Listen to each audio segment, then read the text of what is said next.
Shalom, shalom, Israel. Back at it again. My name is Yamal Yasharala, and before I begin, I would like to say, Kal Halayama Yahweh, Bahashem Yahweh Shah, Bahashem Rahakak Radash. Shalom and salutations to the men of GMS, who I learned this 100% truth from. Shalom to the speckled bird, the confused face. Shalom to the Akim and the Aqua, who prescribe to the men of GMS to learn this 100% truth. And last but not least, while we come out, Shalom to the elect is why we teach and preach this word. Today, I want to talk a little bit about getting right with Yahweh Bahashem Yahweh Shai, and I'm going to call it the new song. Naturally, you're going to only do what Yahweh Bahashem Yahweh Shai programs you to do. And that's all it is. There's nothing that you can do about it. Whatever Yahweh Bahashem Yahweh Shai has made you to be, that's what you will be. And Yahweh Shai will do his Father's will, naturally. So, without further ado, we're going to get straight to it. And Abba Rak Tazah, you'll be edified.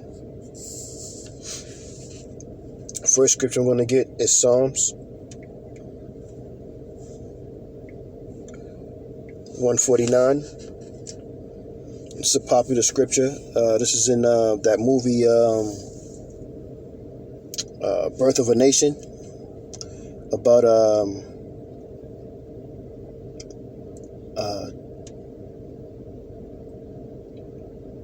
I forgot his name, Turner, and he spoke this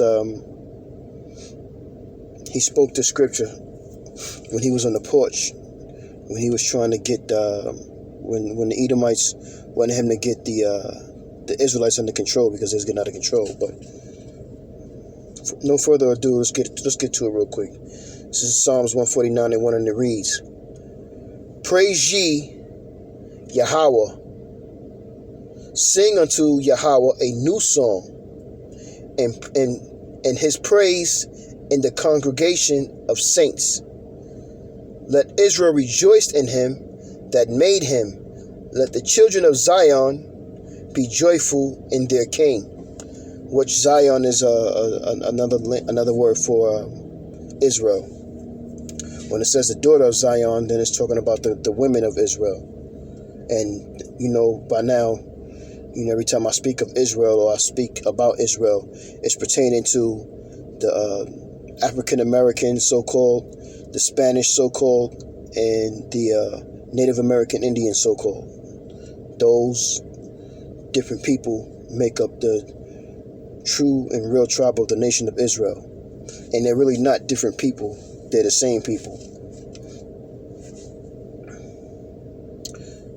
This is 6, and it reads, 149, Psalms 149 and 6, and it reads, "Let the high praises of thy power be in their mouth, and let a two-edged sword in their hand, to execute vengeance upon the heathen, and punishment upon the people, to bind their kings with chains, and their nobles with fetters of iron, to execute upon them the judgment written. This honor have all his saints. Praise ye Yahweh." So this is what's going to come to happen in these latter days. This is what's about to happen. And when it does, it'll be nothing that the heathen can do, nothing that the wicked can do. And before I continue, people are so confused about what's going on in the Wada Yahweh Bashem Yahweh Shah, Barakatah Yahweh Shah, that I have some understanding that most and majority of people are not going to understand. The Wada to the men of GMS as well, who are, again, I learned this 100% truth from. If it wasn't for Yahweh Bahashem Yahweh Shai, and Yahweh Shai and the apostles, and then the men of GMS, starting with Elder Apostle Abba Bibbins on down from Tahar, Elder Apostle Tahar on down, men like myself wouldn't have no understanding of what I'm speaking about. So the water to you, brothers, I truly appreciate it very much. Everything that you have done and the sacrifice you have put yourself throughout the years. Personally, I'm saying the water. But there's three types of men on this earth. And I just heard some of the apostles speak about this earlier today as I was listening to their lesson. But there's the children of Yahweh Bahashim Yahweh Shah, the children of men, and the children of the wicked. And the children of men and the children of the wicked are the Gentiles. And that's just what it is. Let's get Revelation.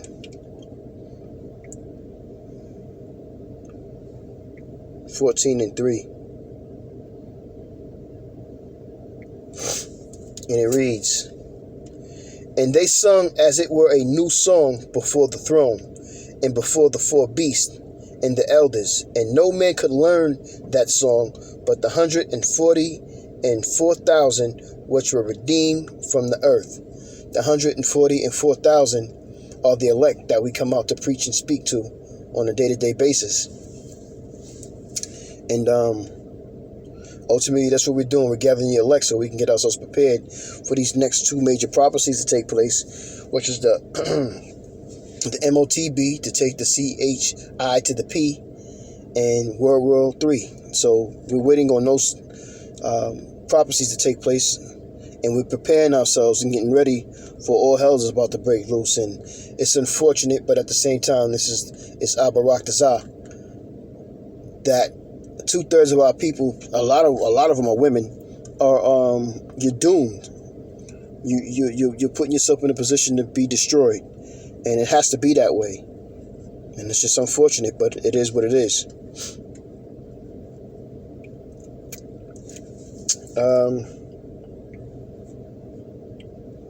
Let's get Ecclesiasticus. What do I got? 42:13, and it reads. Actually, I'm gonna start off higher. I'm gonna go up a little bit more.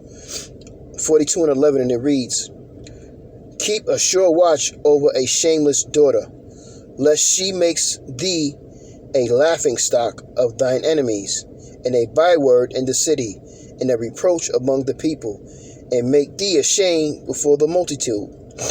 Behold, not everybody's beauty, and sit not in the midst of women. For from garments cometh a moth, and from women wickedness." So, kind of where I was kind of going to, like, a lot of women are going to be in a lot of trouble in these times to come. And they've been fooled by their enemies. They've been fooled by their oppressors, thinking that they can do what they want to do with this women feminism. And all it was just a wicked spell that was put on them to think that they have control, or that they can do what they want to do in the world, not realizing that these things don't last forever. I mean, you was taught that as a kid. Nothing lasts forever. What goes up must come down. So, and no matter what you do in the dark, you will find there will be light to come to it. So, they never took heed to the things that they were told, or even the things that they even said, as if it was something that's just to say with no big deal. But, Yahweh Bahashim Yahweh Shah got you in a position where a lot of you women are going to suffer. And again, it's unfortunate, but it has to be. So, I'm not mad at it. I'm not against it. I understand the whole reason of why it has to happen, because I see how women come off with total disrespect and no fear for Yahweh Bahashim Yahweh Shah. And a lot of mouth, not realizing that your mouth going to get you in trouble. And they're going to have to learn. And that's just that. And now they've been put in a situation where they can't even go backwards from the things that they've said and done. They're so deep into their bullshit with this woman feminism, feminality, or whatever you want to call it. It's a bunch of bullshit. They're gonna suffer dearly, and there's gonna be no one to help them. Really, in so many ways, a lot of women are going to be being killed. A lot of horrible things, raped. A lot of horrible things are going to be done to these women, especially the proud ones who thought they didn't need a man or anything like that. When all hell breaks loose in this world, and a lot of these men are let out of prison, and there's no more law, there's no more government to protect you, You're going to find out the hard way. And this, you're going to go into these FEMA camps and these concentration camps and such and so. Everywhere you go is just going to be horrific. That's where Isaiah chapter 32 talks about ye women. I don't want to destroy the scripture, but it's tremble, ye women that are comfortable in so many ways. Matter of fact, let me get the scripture real quick.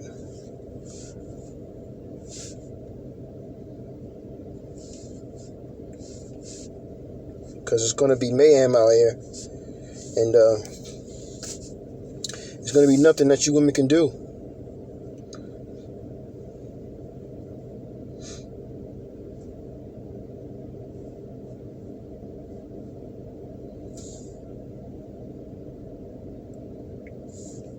Slovakia.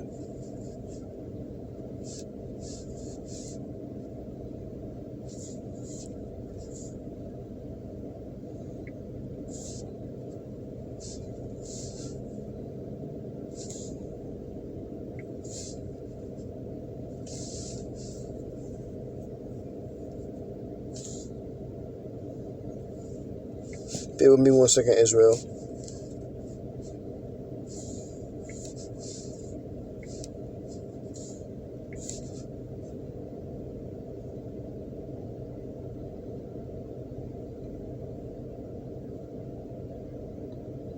All right.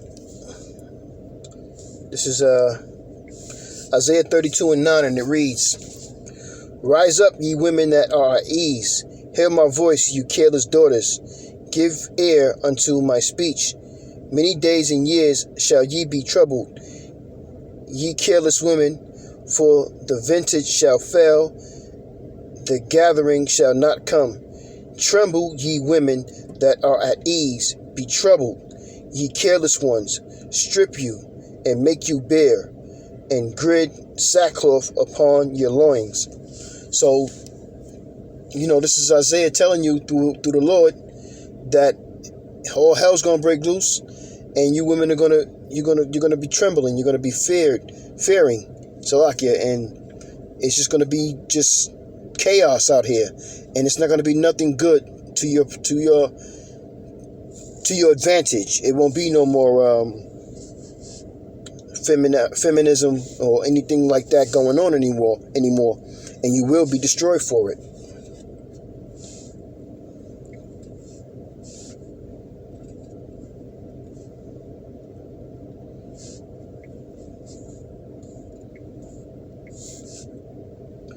The 2 Corinthians 11:2. This is Paul speaking, and he's speaking to the people in Corinth, which were Israelites, which are also called Gentiles. "For I am jealous over you with godly jealousy, for I have exposed you to one husband, that I may present you as a chaste virgin of Hamashiach." And this is what we're trying to come in with the mentality of is being a virgin to the Lord, to Yahweh Hashem Yahweh Shah, being a virgin to the word, and rebirth your mind, and to follow these laws, statutes, commandments to the best of your ability, and to do what's right, and to not be disobedient to the laws, statutes, commandments, and be like a faithful wife to her husband, coming into this truth. And Abarak when the shit storm happens, when things go down, Yahweh Bahashem Yahweh Shai, Why Yahweh Shai will have your back and have a hedge over you to protect you, because it's going to be really chaotic out here. And you can tell if you're paying attention to the times. Like, I know I've heard about the situation that took place in Buffalo.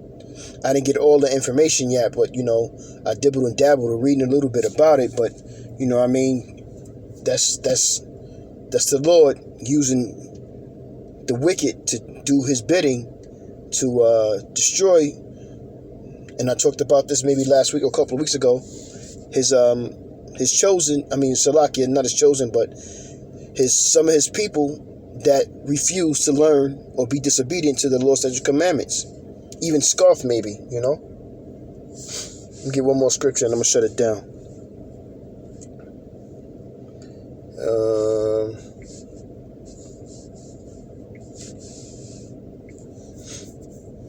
This is Romans 8:1, and it reads, Therefore, Salakia, there is therefore now no condemnation to them which are in Hamashiach Yahushai, who walk not after the flesh, but after the Spirit. For the law of the Spirit of life and Hamashiach Yahushai have made me free from the law of sin and death. And that's, again, what you come into this truth, especially for new ones that's coming into this truth. You want to come in and you want to be obedient to the Lord's statutes and commandments. Ultimately, you want to prepare yourself for Yahushai to come to rule, and being in line with Yahushai, why Yahweh, why Yahushai, you're only putting yourself in a better position than most, because most are going to be destroyed. So, Abarak Dazar, hope you were edified with this lesson. My name is Jamal Yasharallah, Kwam Yasharallah, Shalom.